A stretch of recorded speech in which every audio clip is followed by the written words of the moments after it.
अस्सलामुअलैकुम दोस्तों। बहुत पुराने जमाने की बात है। हरी भरी पहाड़ियों से घिरे एक छोटे से कस्बे में एक हलीमा नाम की यतीम लड़की रहती थी। उसके पास सिर्फ एक झोपड़ी और एक वफादार गाय थी, जिसका नाम था वर्दा। उसके माँ बाप बहुत पहले गुजर चुके थे। हलीमा हर सुबह अपनी गाय को चारा देती, दूध निकालती और मिट्टी के बड़े बर्तन में भरकर सिर पर रखकर कस्बे के बाजार में बेचने जाती। उसका दूध बहुत साफ और मीठा होता था, इसलिए लोग उसे पसंद करते थे। जो कमाई होती उसमें से वो गाय के लिए चारा, बाड़े का किराया और खुद के लिए रोटी का ही इंतजाम कर पाती। हलीमा में एक बहुत खास आदत थी। उसका मानना था कि कमज़ोर जानवरों पर रहम करने से अल्लाह भी रहम करता है। ये अल्लाह की मखलूक हैं, अगर मैं इनकी भूख मिटाऊंगी तो अल्लाह मेरी भूख मिटाएगा। इसलिए हर दिन दूध बेचने के बाद बर्तन में जो थोड़ा सा दूध बच जाता, उसे वो छोटे बर्तन में डालकर बाजार के पीछे वाली गली में रख देती, ताकि गली की भटकती बिल्लियां पी सकें। उसे उन बिल्लियों को दूध पीते देख बहुत सुकून मिलता था। उसी कस्बे में एक बरकात नाम का, लेकिन असल में दिल का बहुत कंजूस, लालची और सख्त दिल आदमी भी रहता था। एक दिन बरकात हलीमा के पास आया और बोला, सुनो हलीमा, मैंने बाड़े का किराया 2 गुना कर दिया है।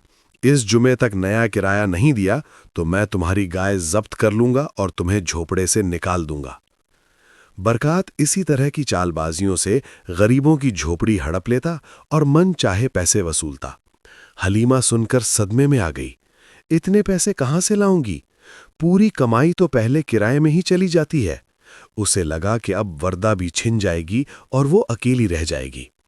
अगले दिन वो उदास चेहरे और नम आंखों से बाजार जा रही थी। तभी एक बहुत खूबसूरत बिल्ली उसके सामने आई। काला रेशमी भर, जमरुद जैसी हरी चमकीली आंखें, चलने का अंदाज भी बड़ा प्यारा सा था। बिल्ली रुककर हलीमा को देखने लगी, फिर बर्तन की तरफ देखा। हलीमा के पास उस दिन बहुत कम दूध बचा था, लेकिन उसने सोचा, शायद बिल्ली बहुत भूखी है, इससे इसका पेट तो भर ही जाएगा। उसने छोटा बर्तन निकाला, थोड़ा दूध डाला और रख दिया। बिल्ली ने खामोशी से दूध पिया, एक बार हलीमा को देखा जैसे शुक्रिया अदा कर रही हो, और चुपचाप गली में गायब हो गई। जुम्मे का दिन आया। हलीमा आंसू बहाते हुए आखिरी बार वर्दा का दूध निकालते हुए सोच रही थी कि आज के बाद वर्दा उसके पास नहीं रहेगी। जैसे ही वो झोपड़े से निकली, वही काली बिल्ली दरवाजे पर बैठी मिली, जैसे उसका इंतजार कर रही हो। हलीमा ने छोटे बर्तन में दूध डाल दिया। बिल्ली ने पूरा दूध पी लिया। रोती हुई हलीमा मुंह फेर कर आंसू पोंछने लगी। तभी उसे लगा कि दूध के छोटे बर्तन में कुछ खनक की आवाज है। उसने देखा तो छोटे बर्तन के तले में एक चमकता हुआ सोने का सिक्का पड़ा है। बिल्ली पलटकर जा रही है। हलीमा ने हैरत से देखा और कांपते हाथों से सिक्का उठाया। इतना बड़ा सोने का सिक्का उसने जिंदगी में कभी नहीं देखा था। वो बहुत ज्यादा कीमती लग रहा था। उसने सिक्का उठाकर रख लिया और शाम को बरकात के घर के दरवाजे पर जाकर बोली, बाड़े के कागजात दिखाओ। बरकात हैरानी से बोला, क्या? वो कुछ समझ नहीं पाया और कागजात ले आया। हलीमा ने बाड़े के कागज लिए और सोने का सिक्का उसके हाथ में रख दिया। वो आंखें मलमल के सिक्का देखकर बोला, ये कहां से आया? चोरी तो नहीं की? हलीमा बोली, ये अल्लाह ने दिया है मुझे। आज से ये बाड़ा मेरा है।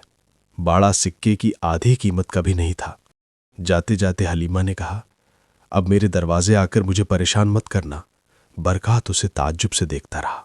अब तो बिल्ली की करामात रोज होने लगी। हर सुबह वही काली बिल्ली हलीमा के दरवाजे पर इंतजार करती। हलीमा उसके बर्तन में दूध डालती, बिल्ली दूध पीकर सोने का सिक्का छोड़ जाती। धीरे धीरे हलीमा की जिंदगी बदल गई। उसने अपनी झोपड़ी की मरम्मत पक्के मकानों जैसी करवाई। अपने लिए नए कपड़े, घर में हर जरूरत का सामान और वर्दा को अच्छा चारा खिलाया करती। गांव के गरीबों की मदद भी करने लगी थी। पड़ोस की औरतों से ज्यादा दाम देकर दूध खरीदने लगी और जगह जगह बिल्लियों के लिए दूध रख देती। पूरा गांव उसकी तारीफ किए नहीं थकता था। उधर बरकात की आंखों में जलन और लालच पड़ रहा था। वो सोच रहा था, ये लड़की रातों रात अमीर कैसे बन गई? जरूर कोई गहरा राज है, पता लगाना पड़ेगा। एक सुबह बरकात चुपके से हलीमा के झोपड़ी के पास छिपकर राज मालूम करने की कोशिश कर रहा था। उसने हलीमा को एक कटोरी में दूध रखते हुए देखा। तभी एक काली बिल्ली आई, दूध पिया और सिक्का रखकर चली गई। बरकात ने जैसे ही बिल्ली के जाने के बाद बर्तन देखा, सोने का सिक्का, उसकी आंखें चमक गईं और लालच भड़क उठा। उसने सोचा, ये तो सोना देने वाली बिल्ली है, ये हलीमा के पास नहीं मेरे पास होनी चाहिए। बरकात का लालच अब हद से ज्यादा बढ़ने लगा था। उसके दिमाग में शैतानी तरकीब चल रही थी। उस रात वो सो नहीं सका। आंखों में सिर्फ सोने के सिक्कों की चमक थी। उसने ठान लिया, कल सुबह वो उस बिल्ली को पकड़ेगा, चाहे कुछ भी हो जाए। फजर की अजान से पहले ही वो हलीमा के झोपड़ी के पास छिप गया। उसके हाथ में मोटी बोरी, रस्सी और एक भारी लाठी थी। हलीमा ने रोज की तरह वर्दा का दूध निकाला। उसके चेहरे पर आज भी वही नरमी, वही रहम था। उसने छोटे बर्तन में दूध भरकर उसी पुरानी जगह पर रखा और अंदर चली गई। कुछ ही देर में वो काली बिल्ली आई। आज उसकी चाल कुछ अलग थी, जैसे वो जानती हो कि आज कुछ होने वाला है। वो धीरे से बर्तन के पास बैठी, दूध पिया और फिर वही सिक्के की खनक हुई। सोने का सिक्का बर्तन में चमक रहा था। बरकात ने एक झटके में बिल्ली के ऊपर बोरी फेंक दी। बिल्ली चीखी, एक तेज, दिल दहला देने वाली आवाज।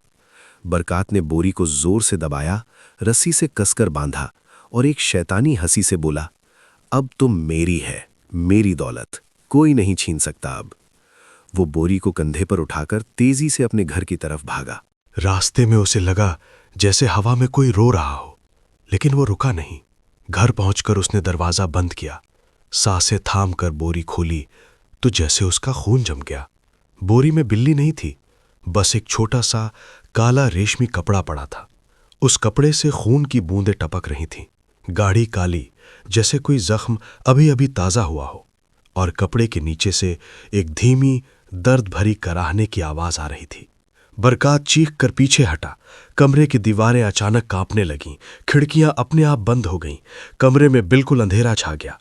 तभी उसने देखा, कोने में वही काली बिल्ली खड़ी है। उसका शरीर धुएं की तरह बढ़ रहा है, आंखें सुर्ख आग की मानिंद जल रही हैं, दोनों तरफ से काले पंख निकल रहे हैं और मुंह से गहरी, डरावनी आवाज निकली, आज तूने लालच की सारी हदें पार कर दी, बहुत गलत किया, इसकी सजा तो मिलकर रहेगी। जो अल्लाह की दी हुई नेमतों को चुराता है, उसकी जिंदगी से बरकत हमेशा के लिए उठ जाती है। बरकात जमीन पर गिर पड़ा। वो रो रो कर गिड़गिड़ाने लगा, माफ कर दो, अब कभी किसी के साथ गलत नहीं करूंगा, किसी को तकलीफ नहीं दूंगा, मुझे बख्श दो। लेकिन वो साया और करीब आ रहा था। उसके पंजों से आग की लपटें निकलने लगीं और फिर बरकात की चीखें पूरे गांव में गूंजने लगीं। अगली सुबह जब लोग उसके घर पहुंचे, दरवाजा अंदर से बंद था। कई बार खटखटाने के बाद नहीं खुला तो लोगों ने दरवाजा तोड़ दिया।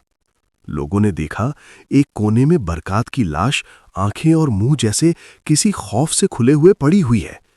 वही काला रेशमी कपड़ा जिस पर अब खून की जगह सोने के सिक्के बिखरे पड़े थे, लेकिन हर सिक्का छूने पर जलने लगता।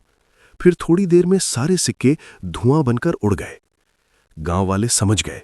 वो कहने लगे, इन सिक्कों को इस तरह धुआं बनकर उड़ते हुए देखकर लगता है बरकात ने अपने लालच में जरूर कोई बड़ा गुनाह किया होगा, तभी अल्लाह ने उसे इतनी बड़ी सजा दी है। वक्त बीतता गया। हलीमा की आदत अब भी वही है, बिल्लियों के लिए अलग अलग जगहों पर दूध भरकर रखना। कभी कभी उसे लगता है कि छांव में कोई बैठा है।